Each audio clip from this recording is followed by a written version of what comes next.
The Senate Blue Ribbon Committee is set to resume its probe into the flood control scandal next week. Among those expected to be invited, former Marine and Senator Rodante Marcoleta's surprise witness, Orly Gutesa, whose whereabouts and credibility are in question. Will he appear before the committee? And what else can we expect from the investigation? Let's get on point today with Senator Rodante Marcoleta. Hello, sir. Kumusta po? Okay naman, Miss Corina. Natuloy din po tayo. Natuloy din. Pinapangarap ko ito eh. Ganun po ba? Mas pangarap po kayo ng marami kasi mahirap po kayong mahagilap. Hindi naman. Are you by choice scarce from the media? Hindi naman. Hindi naman. Sa dami kasi ng inaatupag din. Oo. So ang resumption po ng Senate Blue Ribbon Committee ay kailan? Meron na po bang petsa? Nakikita ko lang sa social media.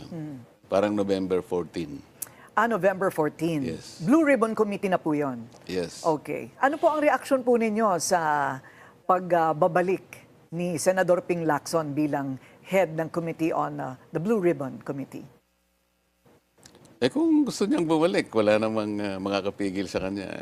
Nagtaka nga ako kung bakit siya nag-resign. Tatanungin ko rin po sana kayo, bakit nga ba siya nag-resign? Marami pong haka-haka kung bakit. Mas maganda kasi kung siya sasagot nun eh. Hindi ko naman kaya sagutin Ay, yun para sa kanya. Hindi po ninyo alam kung ano yung mga pinag-usapan ng mga kasamahan po ninyo? Kasi sa majority lang dinidesisyonan yun. Hindi man kasama ang minority. Ang sabi po ni Senador Lacson noon ay if something like this, kung ang aking mga kasamahan mismo ay nagdududa sa aking judgment o mga desisyon, edi wag na lang. May naramdaman po ba kayong ganon of lack of confidence in his leadership? Nagsimula siguro nung sabihin niyang almost all senators had insertions. So many of his colleagues in the majority perhaps were unsettled by that statement. I see, but insertions per se is not illegal. At that time, kasi ang insertions connotes a negative impression. Kasi nakita nyo naman related sa mga flood control projects, katakot-takot na insertions na kung gamitin pa yung ibang mga salita dyan, consolidation, amendments, pero iisa naman yung definition nun eh. Basta naglagay ka doon na originally wala sa NEP. Mga insertions yun. Ano po ang inyong working principle habang tayo po ay pumupunta po dito sa lugar kung saan lahat ay akusasyon bago ito mapatunayan? Nalulungkot ako. Kasi tingnan mo na lang si Orly Gutesa. Sa aking palagay ay isa siyang mabuting tao. Sapagkat nakita ko sa kanya yung paninindigan niya. Orly Gutesa is very credible. He has nothing to gain here. He has everything to lose. Bakit naman siya yung pinipilit na gisain at sinasabi na di umano ay fraudulent yung pagkakanotaryo ng kanyang sworn statement? I don't think he has the capacity to falsify. Saan siya kukuha ng stamp? Saan kukuha ng dry seal? Paano niya maihiram yung notarial register para makita niya kung ano yung number na ilalagay sa document, anong page number, anong book number? All these are foreign to an ordinary individual na maaring hindi niya alam kung ano yung notary public. At wala pa akong nakitang nagpanotaryo sa buong buhay ko na binalikan niya yung kung sino man yung namamahala doon sa notarial office na yon. At siniguro niya, Ma'am, sir, pasensya na po. Gusto ko lang makasiguro kung kayo nga po ang pumirma nito. Walang ganun eh. Notary public services in this country has become a cottage industry. Lalong-lalo na sa mga areas na may mga city hall, mga municipal hall. Hindi mo makikita yung abogado. Wala naman nagpapakita eh. And chances are, yung notaryo na yon, hindi nga niya pirma yon because naglalagay lang sila ng associate doon, staff, secretary kaya. Para siya ang pumirma.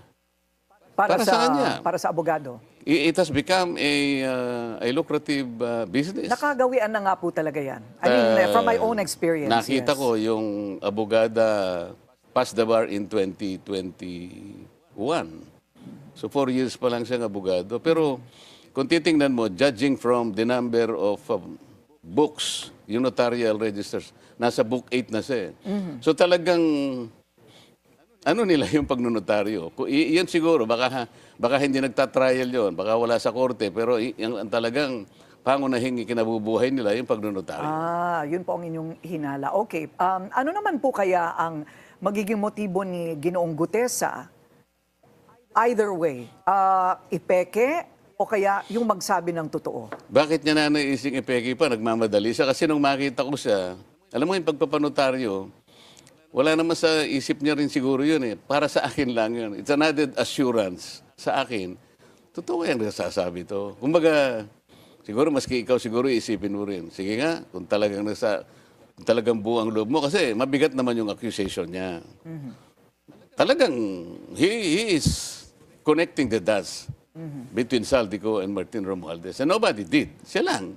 So para sa akin lang yun. I want to satisfy myself that this guy is a true person. So sabi ko, may time ka pa naman. Sabi ko pa kay Mike, pakitulungan nyo na lang. Nagmamadali ako, babalik ako sa Senate. Kasi habulin ko yung aking 3 o'clock session. Former Senator Mike Defensor. Congressman. Congressman, yes. Yeah. So umalis na ako. Then bago ko umalis pala, sabi ko, okay, kung buo ang loob mo, Orly, bukas ang hearing. At sana before 9 o'clock, nakapasok ka na sa Senate. Which he did. I think Senator Ping even monitored the CCTV na-interview siya somewhere. Sabi niya, pinakuha ko yung CCTV and I saw that Gutesa was fetched from the guards area at 8:27 and he was whisked into the office of Senator Marcoleta. Pagkatapos noon, after 30 minutes yata to about 1 hour, sabi niya, dinala siya sa lugar na kung saan yung mga maghihiring.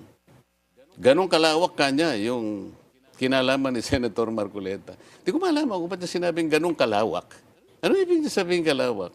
Kaya tinatanong ko lang, mas a chairman of the Blue Ribbon Committee, tingnan pa niya sa CCTV kung sino yung pumupunta sa mga opisina namin. Can I also do the same to him? Like, I want to see on a daily basis, who are the people, who are the personages coming to his office. Baka hindi rin niya na mabutihin. So you took offense? I took offense because Yes. I don't think this is the job of a senator. Much less kung ano yung rapport niya sa kapwa niya, senator. So, meaning you took it to mean that he may be suspecting that this was all your orchestration? Parang ganun. Parang ganun. Hindi ba siya magkasya na pumunta na lang yung tao? Why would he look into the CCTV? Well, at that time, you were the Blue Ribbon Committee chairman. He was already. He was already. Hindi, out na ako. So, palagay po ninyo, Hindi bakit... lamang yun eh. May nagsabi pa sa akin na tinignan din nila yung CCTV doon sa Seascape. Isang Chinese resto na nandun yung Golden China. Kasi sinabi ko, before I presented Gutesa, kinuwento ko yung antecedents. So sabi ko, tinagpo ko siya para malaman ko talaga, nagmamadali ako. So tinignan nila siguro yung time frame. Parang tumama yata yung time frame dahil hindi naman ako talaga nagtagal. So mukhang hindi nila ipipresent yung Seascape. Because napansin nila, tama na, nagpunta siya tapos bumalik din. Okay, just to summarize so far, ito pong nangyari sa pagnonotaryo ay teknikalidad at gawain na talaga. That I can confirm because from my own experience, It's a common nangyayari po practice. talaga. Yes, it is a practice. And parang walang basihan ang sinasabi nila na kayo po ang nagpakana ng buo at nag-choreograph ng buong Gutesa episode. Hindi lamang iyon, dapat mag-umpisa doon sa anong motivation. Ikaw na rin ang nagsabi, anong motivation naman ni Gutesa? Nagmamadali, mag-iimbento siya ng estampad ng notarial details ng abogada. Nanghiram siya ng dry seal. Pagkatapos nanghiram siya ng notarial register para makuha niya pati yung estampad ng lugar yung Manila. Gaganunin mo ganyan para... Bakit niya gagawin yun? Pinakamadali para sa kanya, magbayad lang siya kung magkano yung sisingilin sa kanya, kung 200, kung 300, up to 500 pesos. I think that's the better and easier way to do this. Why would Gutesa chose to do this in a different way? What about money? Sasabihin ng ibang tao, baka nakatanggap. ng mana from heaven. Sino magbibigay? Mas marami ba akong may bibigay kaysa bibigyan ng mga taong binanggit niya doon sa kanyang affidavit? Mali-maleta. Not necessarily from you, Senator. Maaaring magaling sa iba. Oh. At, Maaari, siguro pinag-iisipan nila baka nanggaling sa ano na lang ang may bibigay ng isang Rodante Marcoleta. Kung kukumpara doon sa mga taong binanggit niya na mali-maleta na halos 3 araw sa isang linggo ang sinasabi niyang delivery. So palagay po ninyo, kayo po'y abogado rin. Ano? Ano po ang maaaring gamitin na corroborating circumstances or testimony dito po sa mga sinabi ni Ginoong Gutesa na pag-deliver po niya ng mali-maletang pera doon sa construction site daw? Ang unang makapagpapatunan niyan, tawagin nila yung 2 lalaki na binabanggit niya doon.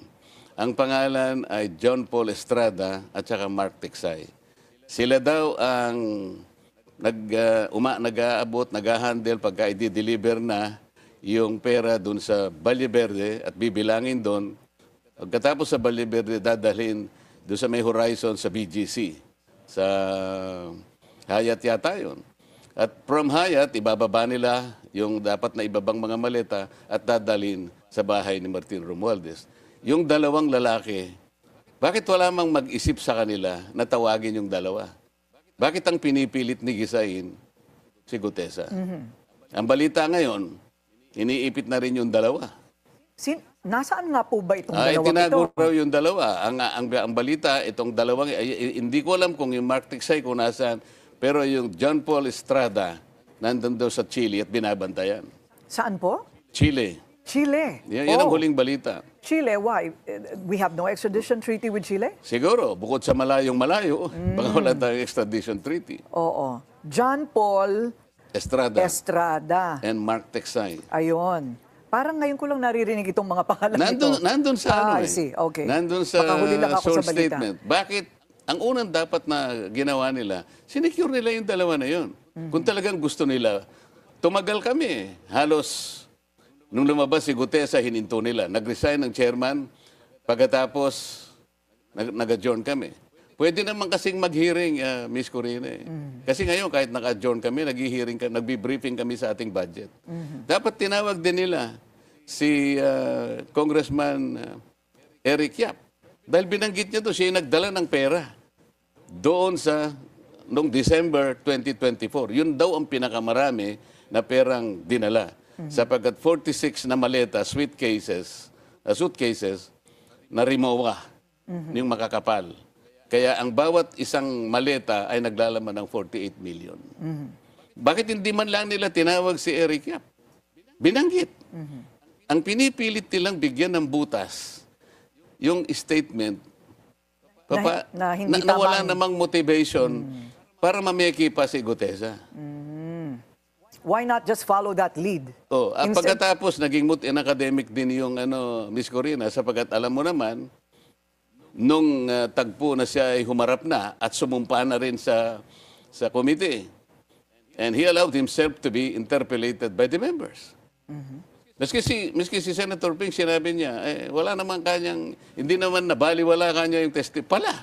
Bakit pa tayo pumupunta dun sa Notary Public? Kinasangkapan nila yung executive judge ng RTC ng Manila para gumawa ng order na yung pirma ay talagang hindi pirma ng abogada. Why would it be a problem to remedy that? Can't he just redo the affidavit and do the notary the proper way? Pwede naman po yun, di ba? Mabuti ka pa.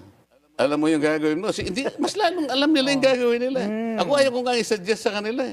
Okay. Kasi dapat naisip nila yun. Any ordinary human being could have thought of that. Okay. Well, I'm very ordinary and I thought of it. So, I Hindi, guess, special ka naman. Hindi po. Ako po'y nakikiangkas lang po ako sa inyong brain waves. Okay, so the other question would be, nasaan si Gutesa ngayon? Where is he? Come out wherever you are, sabi nga nila. We'll take a short break. We'll continue our discussion with Senator Rodante Marcoleta. When we return, stay tuned. This is On Point.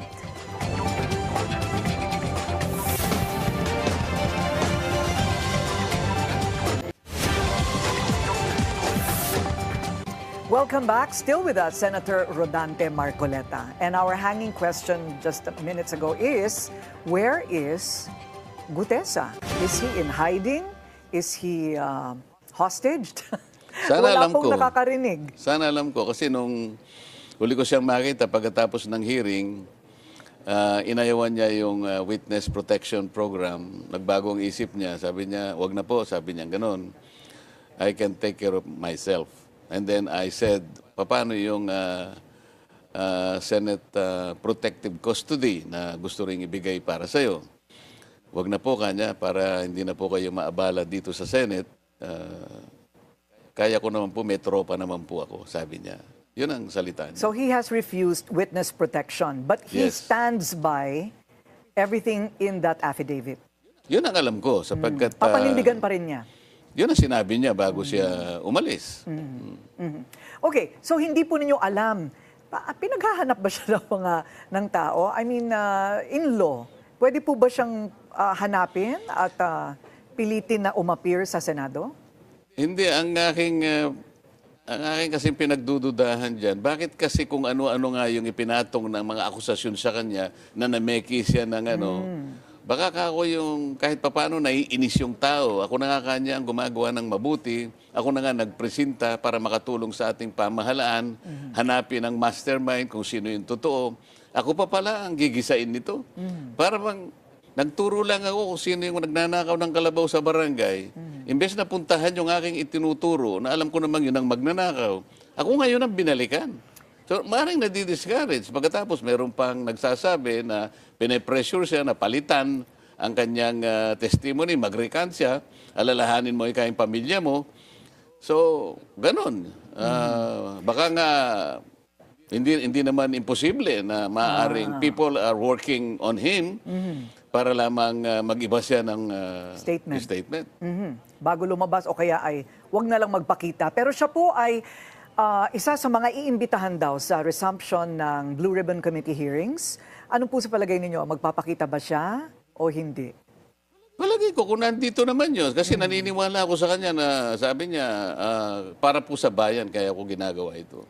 Do you have any idea kung sino po itong sinasabi ni Senador Ping na isang surprise and very important witness na darating po? Sana tanungin mo na lang si Senator Ping. Walang may alam. Kasi nung ako ang magpakita sa kanya ng, sabi niya, dapat lang kanya mayroong courtesy.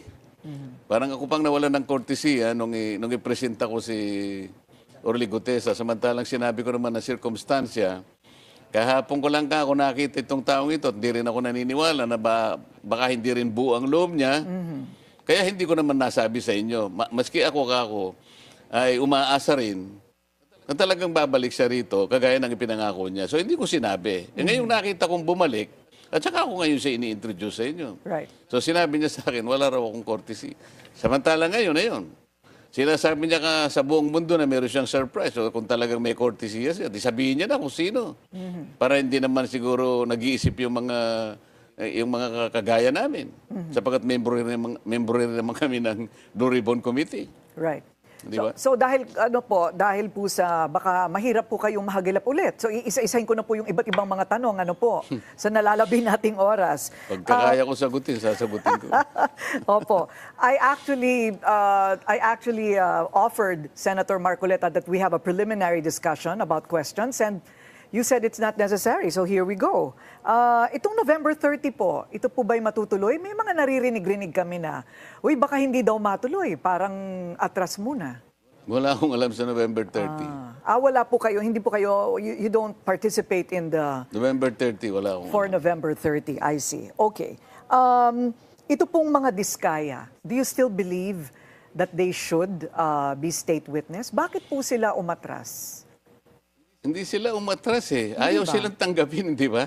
Oh. Kasi tingnan mo ako rin, nilatag ko naman yun eh. Itong ganito ka akong kalaking pandarambong sa kaban ng bayan, hindi ganun kadaling ma-identify mo, matukoy mo ang mga masterminds.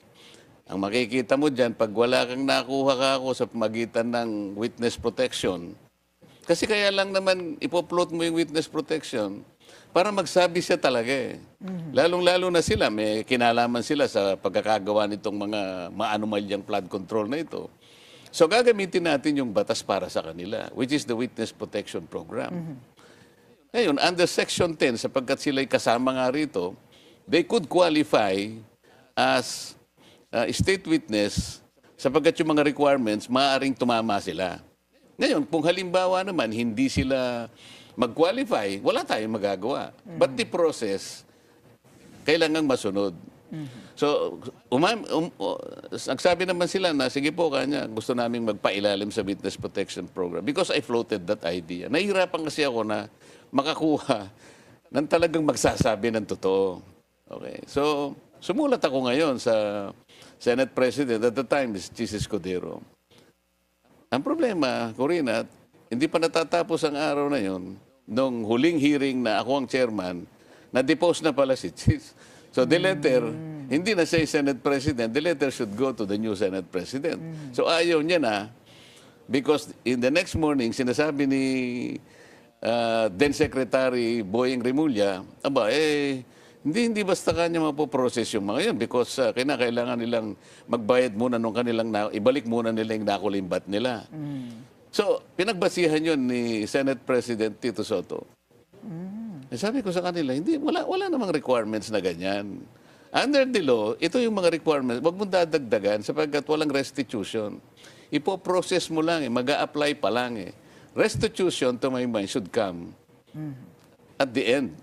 Where yung civil liability lilitaw. Kahit na criminally, hindi sila mapoprosecute because of the benefit afforded by the program, but the civil liability attaches to them. That's the law.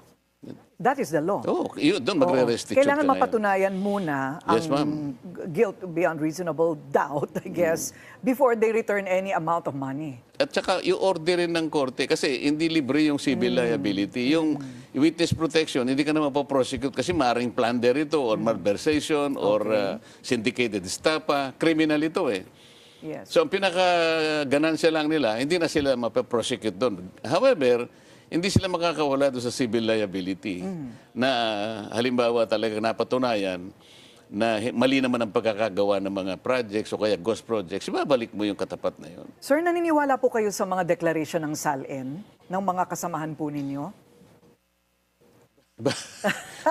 I'm sure tiningnan ninyo yung mga deklarasyon nila. Yung net worth nila. Nakita ko lang. Hindi ba kayo natawa? Or tumaas ang kilay? Yun ang kanilang pinanumpaan kasi ano yun, di ba? Kasi po, hindi po ba punishable under law yung magsinungaling sa SALN? Hindi, correctable naman yun. Gusto nilang correctin. Under Republic Act 6713, the law allows you to rectify kung merong mali. Hindi ka naman ma-charge. Kailangan lang i-correct mo. But they have to be proven wrong. No, i-point mo sa kanya, mali ka rito. Oo nga pala, nakalimutan ko ito, meron nga palang ganito. Kukorekin niya. Pero hindi ba misdeclaration na po yun? Hindi nga, inaalaw kasi ng batas eh. Ano po yung strike 1, strike 2? And strike 2, kailangan daw parang perpetual ban from seeking public office? Sino yung na-strike 2? Yung kung sino man ang mai-strike 2 na nagsinungaling ulit. De-amend nila, hindi ba? Wala pa naman ako nabalitaang may nag-amend na, hindi ba? Sa bagay. Ngayon lang po yata kasi nagkakadudahan tungkol sa deklarasyon ng Hindi SALN. kasi yung mabuti na sabi mo yan, meron bang na-charge sa mga senators ng malversation ngayon? Kasi, or misrepresentation, yes. Ang alam ko kasi, marirequire ka lang ng batas na mag-submit ka, mag-disclose ka kapag ka ikaw ay na-charge ng gano'n. Because everybody is protected by law. Yung ating, di ba meron tayong Anti-Privacy Act. Yung ating Privacy Act, malinaw doon na hindi naman basta magagamit ng mga journalistic or editorial research. Nandun eh. I think the guiding provisions here are doon sa Privacy Act, Section 4D, Section 5, and Section 12. Nakalagay doon. Okay. Sa palagay po ninyo, dapat lang na kahit you are co-equals, the upper house and the lower house, dapat humarap si former Speaker Martin Romualdez sa Blue Ribbon Committee sa Senado? Yun lamang nabanggit nga siya ni Gutese. At sa kanya pala eventually napupunta yung mga napakaraming suitcases ng pera. Di ba, siguro kahit hindi ako ipatawag, ako magpipresenta, pupunta ako I want to confront, for example, anybody, Gutesa, for example. I want to confront my accuser. Di ba? That's true. So, bakit naman kinakailangan pa siya? Sinasabi kasi palagi ni Senator Ping, nung una, ayaw niya kasi we will be violating interparliamentary courtesy. Sabi ko, you will not violate that if you will invite them. Okay. Invitasyon lang. I invited Toby Chanco and he presented himself there. I have about 10 questions more, but that's all the time we have. Marami pong salamat. Time flies when you're having fun, di po ba, Senador? And that's On Point. Join us again tomorrow at 7:30 p.m. here on BNC, the Billionarian News Channel. I'm Corina Sanchez Rojas, sitting for Miss Pinky Webb. Thank you for watching.